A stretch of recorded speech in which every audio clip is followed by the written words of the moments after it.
Hello, my name's Scott Paul.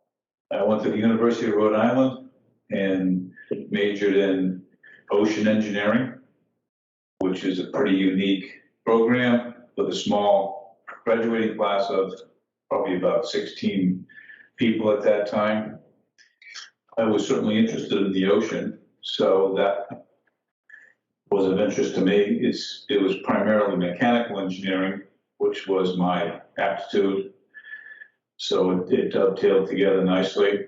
And as I realized that I wanted to become a corrosion engineering consultant, took a lot of graduate courses in corrosion, which prepared me for coming out of school and becoming a consultant, which is what I did. Hi, my name is Ted Lund. I went to the University of Connecticut, and my primary study was geology, a little bit of geophysics. Ended up working in the oil fields right directly from college.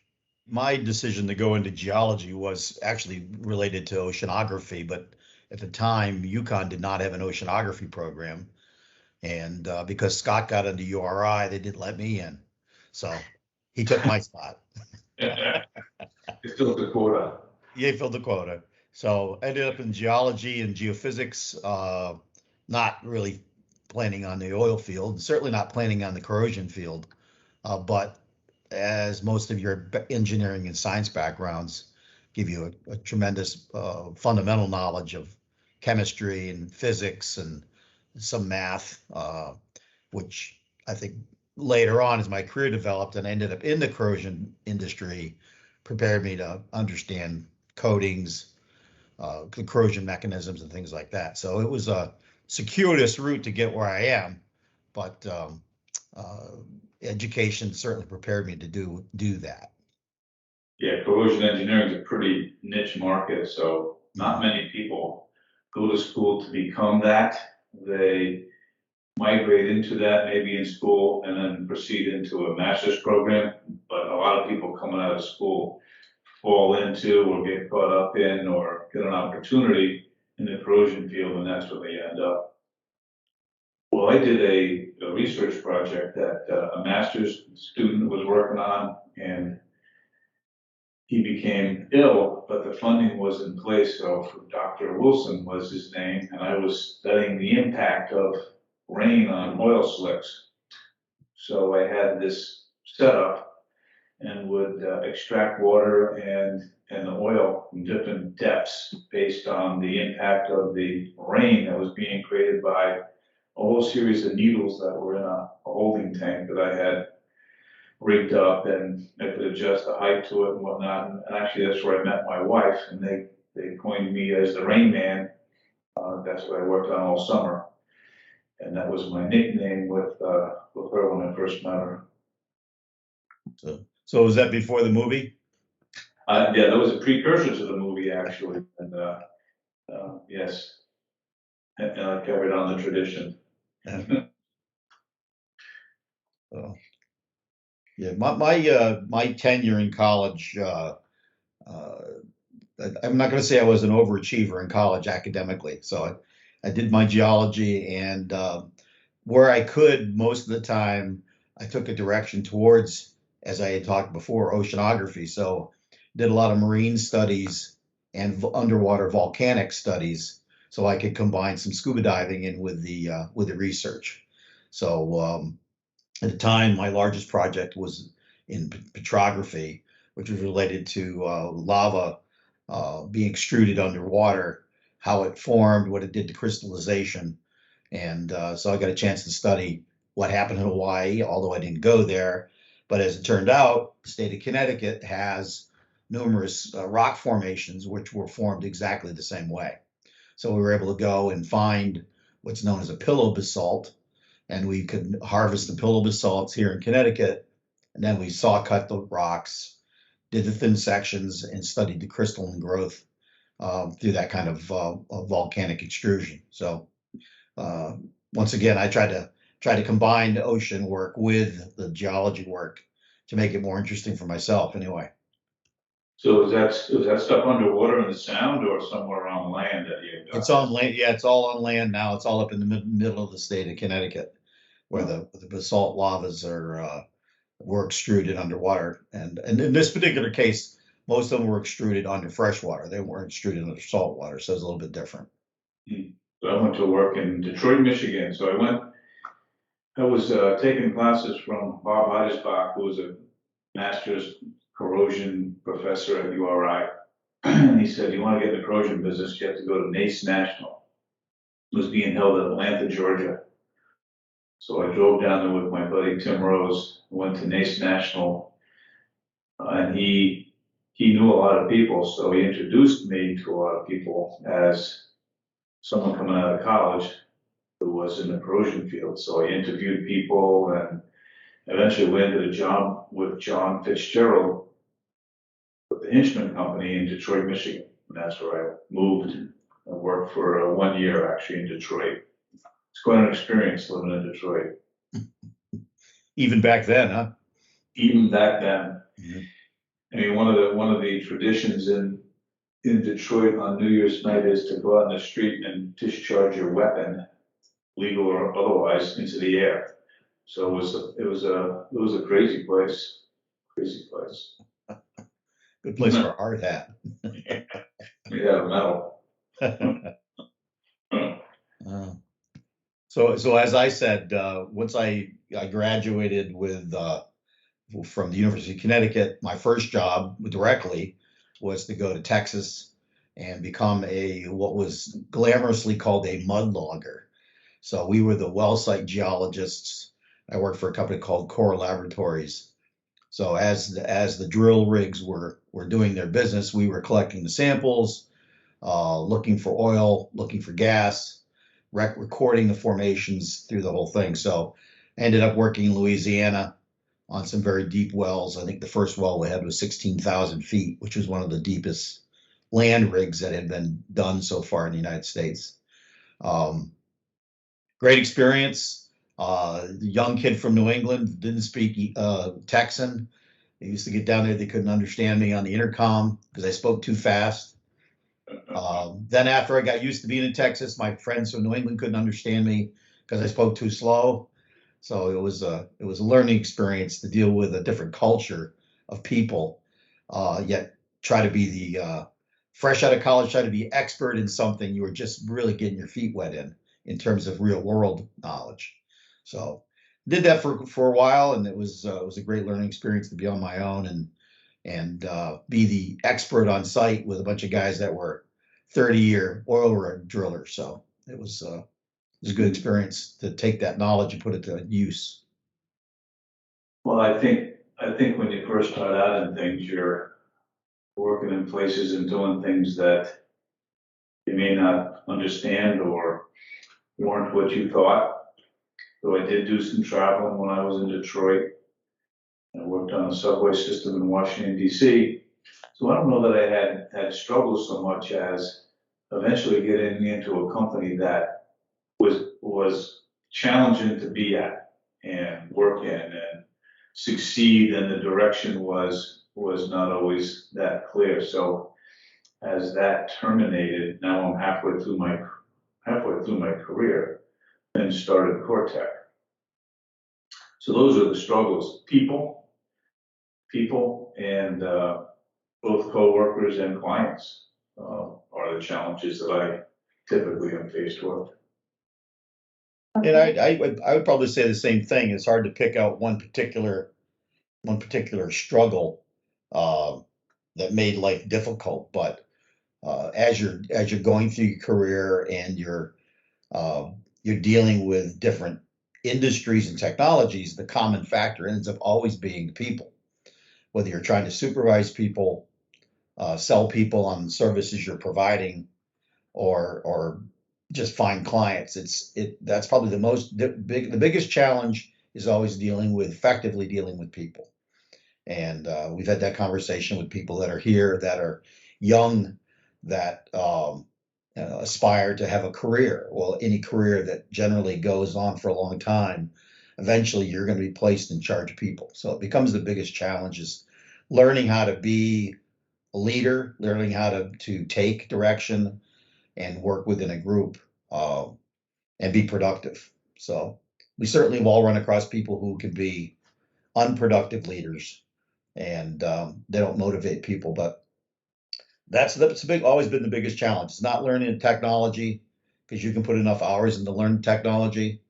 Um, it's understanding what makes people tick and how to work with them, whether they be a client, a vendor, a contractor, or an employee. So that even today, I would say Scott and I both say it's probably the hardest thing about continuing to work in the industry in a small company that's growing is how do you assess personalities and who's going to be productive, who's going to fit, and and how to keep them engaged.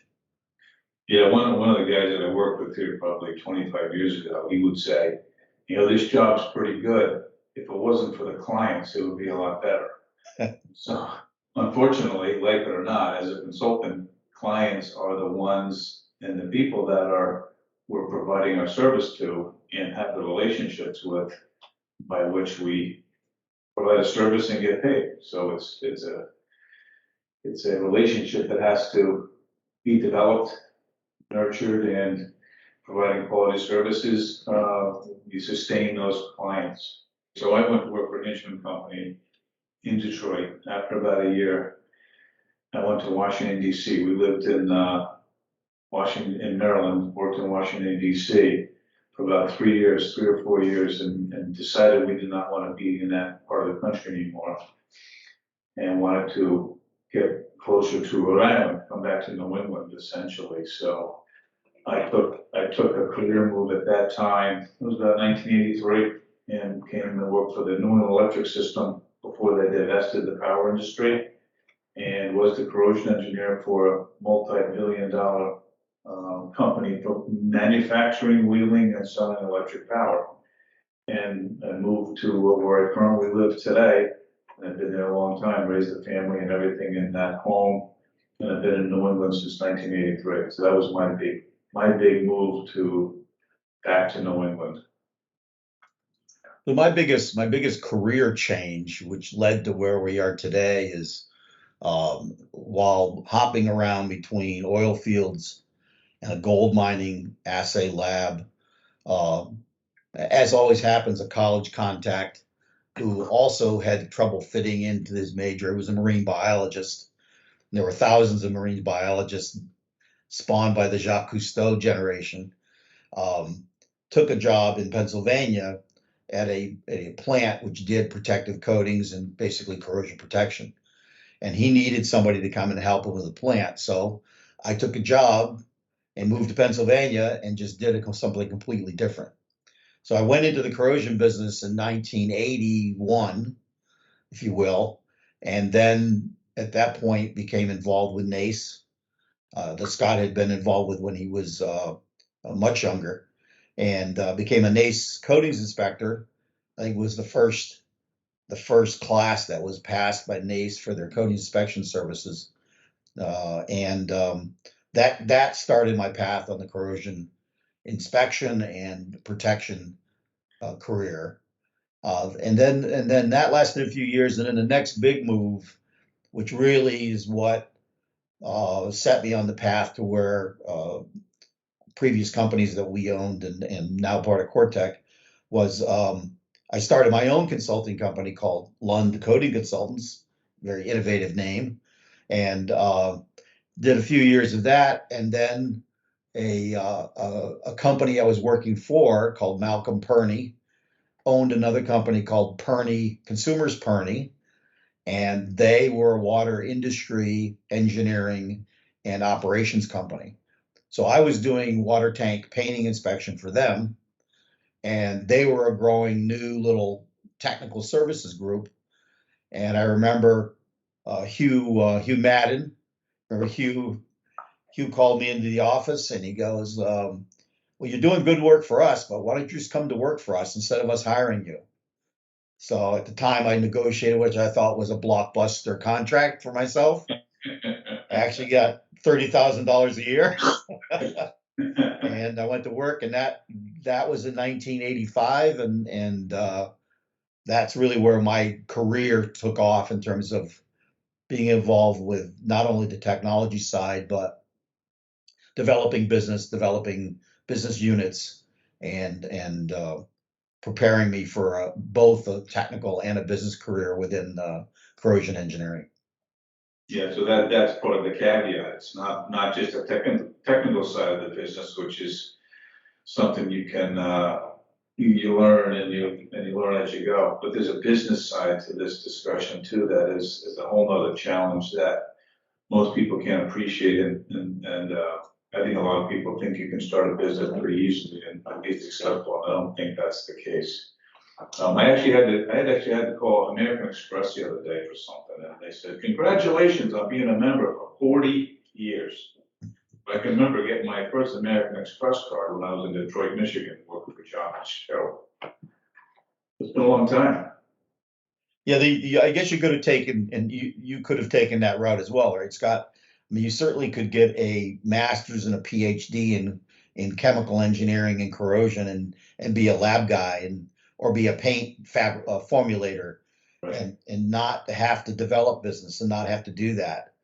And I can't say exactly why it attracted me, but being uh, wearing the many hats and being part of the organization to make it grow, in addition to becoming a subject matter expert, always appealed to me on a day-to-day basis more than being a guy stuck in a cubicle or in a laboratory studying one thing. Yeah, and Maybe it was an educational weakness on my part, but that was certainly more attractive. right, and it certainly adds to the challenges on a daily basis to have all these facets to deal with. Being out in the field, something both you and I like to do, but then you have to come back in the office and deal with the invoicing or reports or other things. So there's a lot of different things going on in my position here for sure. John Fitzgerald, so he was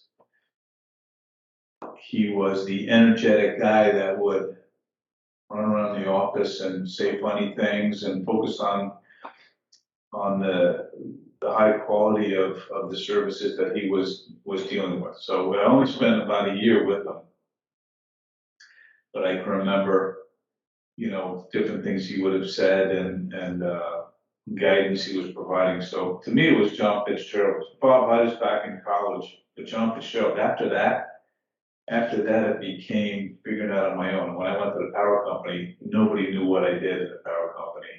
My boss really didn't care what I did at the power company, and was more concerned about, the nonsense of some of the workplace environment that goes on. Technically, I was all over the system learning. That's where I learned a lot on my own, where I went to work with Ted actually at Consumers. So it was early on in my career was my most guidance provided. Geez, I'm hurt. I thought I was going to be your mentor. You were my mentor. Well, Yeah, but when I came on, I was working with someone else who was actually between us, who really became quite problematic. He was quite a challenge to deal with, and he eventually left. yeah. So opportunities come in many ways. That's Yeah. a good opportunity. Yeah, One door closes and no one opens. yeah, yeah. I would say the biggest influencer, as I look back on my business style, my work ethic, other than my parents, would have been the guy I went to work for at Arbonite, which was in Pennsylvania. That was my first job where I was engaged at all multi levels within the company, from the owner, the vendors, the clients, and the supervised staff. I was engaged in all of that. And I think the one thing that, of the many things that Rich Nordstrom uh, taught me, was just through observing him, was um, you can't do the job well when you deal with that many moving pieces if you only work 8 hours a day. It has to be a commitment to making things happen as fast as you can and do the right thing. But it might be a 12-hour day, it might be a 14-hour day, and so it was really that understanding that nobody's an expert in managing people, nobody's an expert in growing businesses. you learn as you go. And the only way you learn faster than the other guy is by putting in more hours. And that was I took that with me everywhere I went. Tried to work as hard and be as engaged and involved in depth early on and maintain that work pace. And I think it's like the typist who can type really fast but makes mistakes. Well, they can make more mistakes because they can retype faster. Well, working a lot of hours, you learn. Scott and I have both learned and relearned lessons as we go. But if as long as you're willing to put in the hours and the time, you can overcome those learning curve issues because you're just working harder at it. So that's always been the case. That's where I would point to. Not everybody can do that. So it's a self-motivating thing that probably comes, from your childhood. Uh, Mm. some people can learn this stuff, but you're born and raised a certain way, and some people are motivated to excel, and some aren't. And so we've worked hard to get to where we are, and have an operation here that's something we can be proud of. So I think the biggest thing for me is instrumentation. So early in the career, everything we worked with were analog meters. These have needles, these have scales, and you have to read the scale and interpret the data, the voltage or the current, based on that deflection of an analog meter. In fact, earliest on, we had to correct these things because they were not high enough internal resistance pieces of equipment, so you had to have a correction factor. So the answer wasn't 0.85, it was something else due to that correction and due to that resistance of the circuit. Today, these digital meters are highly accurate. Internal resistance is very high. Everything is done in digital displays. Um, so I think that's a big improvement. What it does do, though, it takes away some of your thought process. So early on, you would have to understand and think more, I think, to document and come up with the right answers and what you were doing and document that. So what scale am I on? What scale am I reading? And I can remember some guys early on, they come back with data and say, how can you read 10 volts on a 2-volt scale? You look down a 2-volt scale, but you're reading 10 volts. How does that work? Of course, it doesn't work. And so it becomes a learning process to figure this stuff out. So for me, the digital equipment that we use today is quite good, actually. Waterproof and all this stuff. That was not the case when I started. And I still have some of those meters here in the office, quite a few of them. The MC Miller B1s were very versatile for their day. I would say the as much as we focus on it, I would say safety has been a big difference in terms of just working in the industry that we work in, which is painting and inspecting elevated structures. I would say the biggest thing that has changed in the last 30 years has been the focus on personnel safety and what people were willing or asked to do that they would never be asked to do today. So it's been a good thing, but there's been a major change in confined space entry, elevated fall protection, dust masks, exposures to toxins such as lead, which we deal with on a removal basis. So, we just went in and did the job. I remember, now I didn't describe this, but I can remember distinctly working for 1 year as a supervisor at American Cyanamid in Wallingford. And this plant was built in World War One, and I was a young guy. I guess I could hold my breath longer than others. So when the semi-buried pump house for the formaldehyde tanks, the breaker kicked, we used to hold our breath and run into the formaldehyde house and reset the breakers so the plant could stay online. And there was no respirator. There was no even discussion of respirator. Just go in and go in and get that thing reset so we can keep going. No So that job was hazard analysis, no J performance. and we knew what the hazard was, but there was no mitigation at all. So um, that was interesting. The way of things have changed on a very specific basis for what we do here at CorrTech. Is we do a big part of our business is underwater inspection of storage tanks. And in my career, we started out in, say, 1994. Well, in the 1980s, we were inspecting the tanks empty.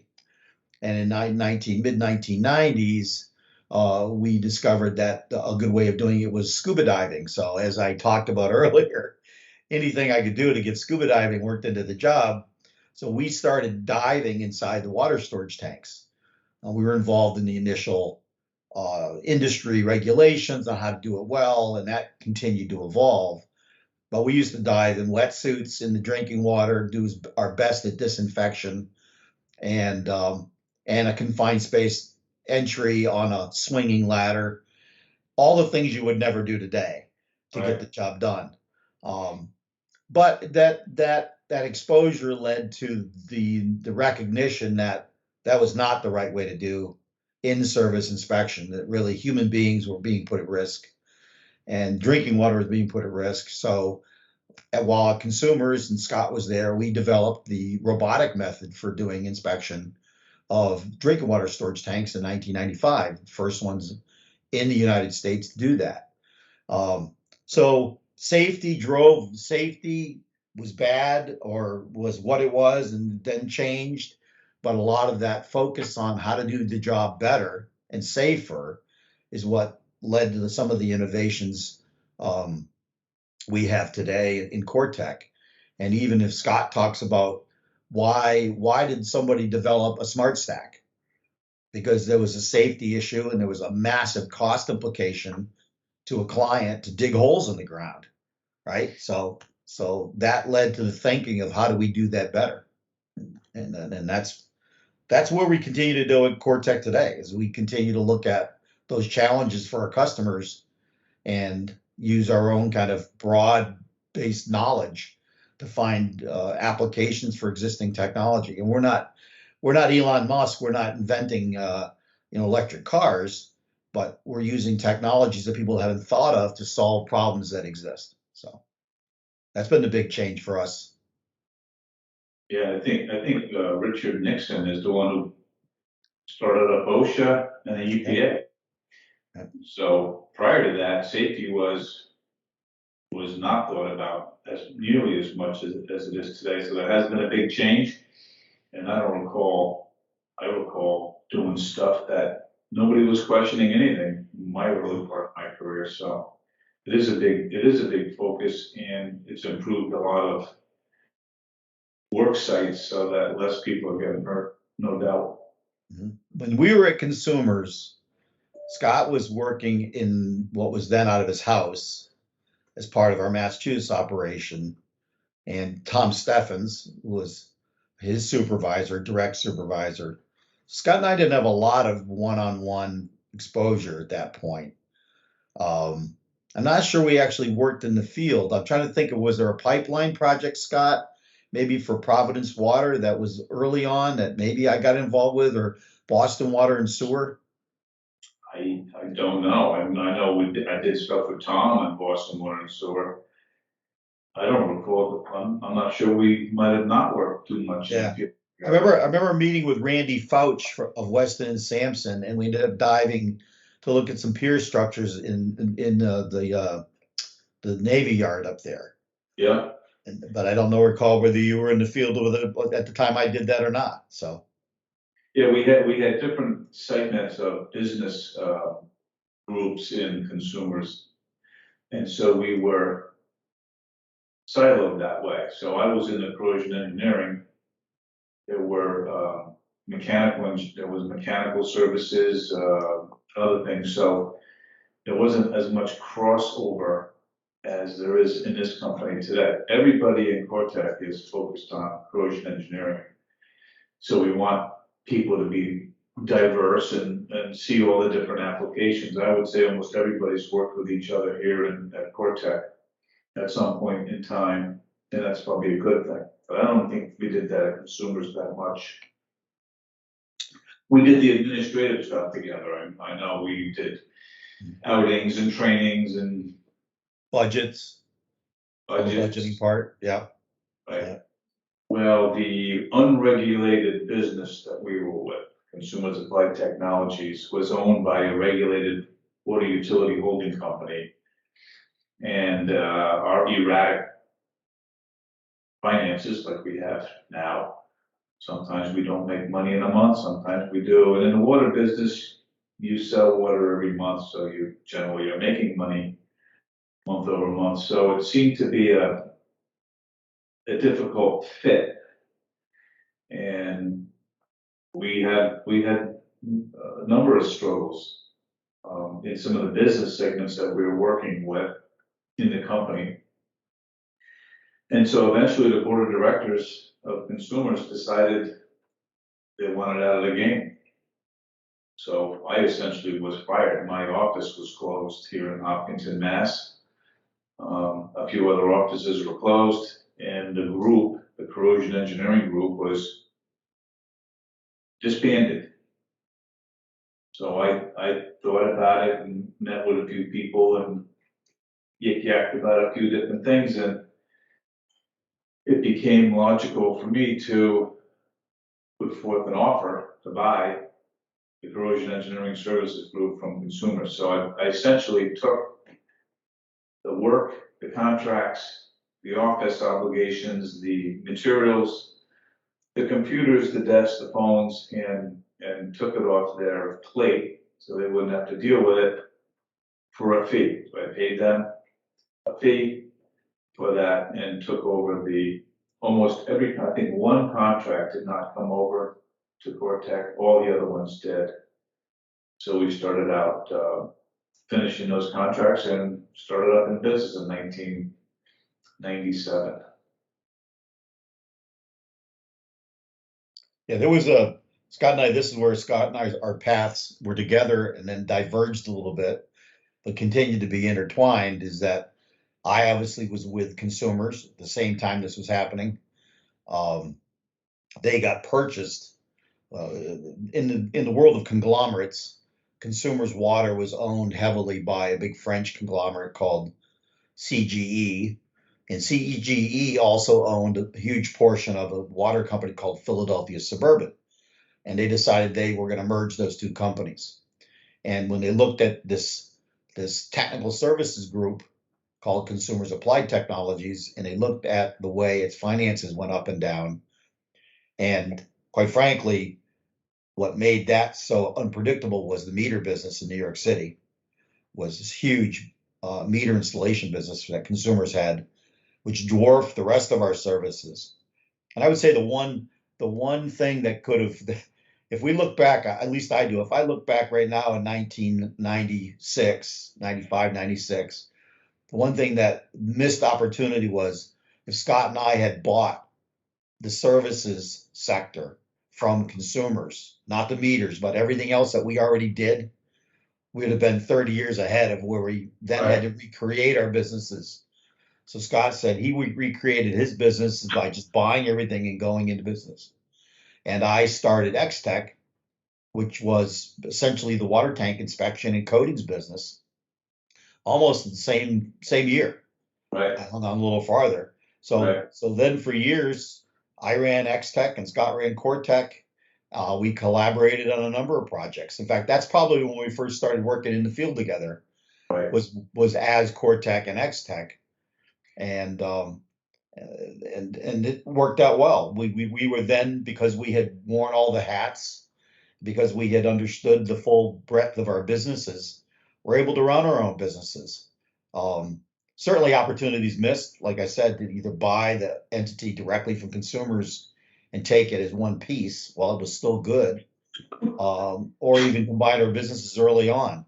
But life gets complicated with when you're scrambling around trying to find owners and help you finance a new venture. And it's not just as easy to unwind and combine and do things like that. But I think we were pretty successful at finding ways to work together for right, the 13 years that X-Tech and CorrTech kind of existed in parallel. yeah. And actually Ted probably was probably held on longer. I think I was terminated in February, and you probably were there almost another year. Yeah, they had me trying to get them out of some contracts, and of course they offer severance plan, and I think I was buying the ROV equipment for them from them for pennies on the dollar if I stayed. So they was motivated to hang out there for a while. So The price of purchase kept going down because they had less of, things were just, sort of falling apart. yeah, yeah, and that was where we both got exposed to Jim Laredo, which is probably another missed opportunity. A pretty savvy businessman, No, that, young, young and aggressive, that we both could have learned a lot from if we'd had an opportunity to work with him a few more years. But he ended up being the wind down CEO of Consumers he Applied was. Technologies. Yeah, yeah, Yeah, go in and figure out what's wrong, and if it is, we're gonna unwind it, and that's what mhm, happened. yeah, But, that was a learning experience. What went on there, I think I was there for about 10 years, so there was lessons learned how to run a business. And so I brought those here to CorrTech and have been doing so. So what you learn at one phase of life, the door closes, another one opens, and here we are. I don't know that it's a financial response, it's a stability response. So the one thing I like to say is that people that work here they all belong here on the bus. They all contribute. They like working at CorrTech, and that's important. So as long as there's good revenue and there's good predictable profit year over year, I think that's a good achievement. If CorrTech grows, doubles in size in 10 years, that's a good thing too. I think some of the opportunities we have in front of us, that will be something that can get facilitated. So I'd like to see the company continue and maintain its reputation for sure. Don't want to stray from that. Sort of, people buy from people they don't trust. And we want to be that company that provides that high quality service. and I would kind of reiterate that. I think what makes it fun to work here and what's attracted young employees to come here is that CorrTech has developed and continues to develop a reputation as a problem solving high response type of firm. And if I could look back after I retire at some point and see an organization that's known throughout the industries it works in as an expert, as a solutions type of company with quality people operating as safe and ethically, I think that always spells stability. As long as somebody doesn't make a crazy decision to spend money in a weird way or take on projects we can't do. But the company should be stable for a long while. And I've made the point as we've attracted new people in this office and other offices is that one of the big benefits that I know Scott has had and I've had is that this is a niche business and it is a relationship business. And nobody's ever going to put you out of business and take your job away if you do the right things. The corrosion is not going to go away. The industries we serve are not going to go away. Steel is not going to be replaced by plastic, regardless of what they say. That you have a career forever if you do it right. And I think that's what CorrTech has done. That's what we've really gone in the last 5 years. Made big strides in that regard. So yeah, I could sleep easy if I walked away from the business. At least I'm not sure we'll ever walk away completely, but if I walked away from this business and looked back and saw that name CorrTech and saw the trucks pass me on the highway and read the industry journals and saw people talk about CorrTech services, that would be very satisfying. Yeah, the other side of it is, so the guys that work here, we like to be in the field, so we're hands-on. We're the kind of guys that can go onto a job site, go to your location and figure things out for you. So that skill set's not replaceable by overseas labor. The design work can be replaced in overseas labor or attempted to. But the fact that we're out and about solving problems hands-on and touching things makes us pretty unique